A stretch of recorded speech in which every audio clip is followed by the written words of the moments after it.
తాజా అంశాన్ని చూస్తున్నాం. వరదలతో అల్లాడుతున్న తెలుగు రాష్ట్రాలకు జూనియర్ ఎన్టీఆర్ చెరో 50 లక్షల రూపాయలు విరాళం ఇచ్చారు. ఇక మరింత సమాచారం మా ప్రతినిధి సతీష్ అడిగి తెలుసుకుందాం.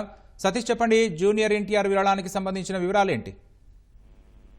రెండు తెలుగు రాష్ట్రాల్లో ఇటీవల కురిసినటువంటి భారీ వర్షాలకు వరద బీభత్సం ప్రజలను ఎంతలా అట్లాగుట్లం చేస్తుందో ప్రజలంతా కూడా చూస్తున్నారు. దీనికి సంబంధించి తెలుగు చలనచిత్ర పరిశ్రమ కూడా తమ దిగ్భ్రాంతి వ్యక్తం చేస్తూ రెండు రాష్ట్రాల్లో ఉన్నటువంటి విపత్తుల్లో బాధిత ప్రజలు త్వరగా కోలుకోవాలని చెప్పి ఆకాంక్షిస్తూ వారికి తోచిన సహాయంగా ముఖ్యమంత్రి సహాయ నిధికి విరాళాలు ప్రకటిస్తున్నారు. నిన్న వైజయంతి మూవీస్ సంస్థ అధినేత అశ్విని దత్ 25 లక్షలు ఆంధ్రప్రదేశ్ ముఖ్యమంత్రి సహాయ నిధికి అందించి అక్కడ ఉన్నటువంటి బాధిత ప్రజలు వరద బాధిత ముంపు ప్రాంతాలన్నీ కూడా త్వరగా కోలుకోవాలని ఆకాంక్షించగా తాజాగా జూనియర్ ఎన్టీఆర్ కూడా ఈ విపత్తు మీద స్పందించారు. వరద విపత్తు ఉపశమనం రెండు తెలుగు రాష్ట్రాల ప్రభుత్వాలు తీసుకునే చర్యల కోసం తన వంతు సహాయంగా ఆంధ్రప్రదేశ్ అదేవిధంగా తెలంగాణ ప్రభుత్వాల ముఖ్యమంత్రి సహాయ నిధికి చెరొక 50 లక్షల విరాళంగా ప్రకటించడం జరిగింది. అయితే ఈ భారీ వర్షాల వల్ల వరద బీభత్సం దాన్ని ఎంతో కలిసివేసిందని అతి త్వరగా విపత్తు నుండి రెండు తెలుగు రాష్ట్రాల ప్రజలు అదేవిధంగా ఖమ్మం కావచ్చు, విజయవాడ ఉన్నటువంటి బాధిత ప్రజలంతా కూడా కోలుకోవాలన్నట్టుగా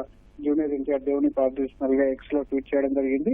దీనికి సంబంధించి చిత్ర పరిశ్రమ కూడా ఒక్కొక్కరు స్పందిస్తూ ఈ విపత్తు తెలుగు రాష్ట్రాల్లో ఉన్నటువంటి విపత్తులు జాతీయ విపత్తుగా ప్రకటించాలని ఇప్పటికే రెండు రాష్ట్రాల ముఖ్యమంత్రులు కూడా కేంద్రాన్ని కోరడం జరిగింది. ఆ దిశగా సహాయక చర్యలు ముమ్మరంగా కొనసాగుతున్నప్పటికీ తమ వంతు సహాయంగా తెలుగు చిత్ర పరిశ్రమ కూడా ఒక్కొక్క నటీనటులు ముందుకు వచ్చి తమకు తోచిన విధంగా బాధితుల సహాయార్థం కోసం ముఖ్యమంత్రి సహాయ నిధికి విరాళాలను ప్రకటిస్తున్నారు. అశ్విని దత్ తో పాటు జూనియర్ ఎన్టీఆర్ కూడా తమకు వంతుగా ఆర్థిక సహాయాన్ని ముఖ్యమంత్రి సహాయ నిధికి ప్రకటించారు. మరికొంతమంది కూడా ఇదే బాటలో తమకు తోచిన విధంగా ముఖ్యమంత్రి సహాయ నిధికి అండగా ఉండేందుకు ముందుకు వస్తున్నారు. ధన్యవాదాలు సతీష్.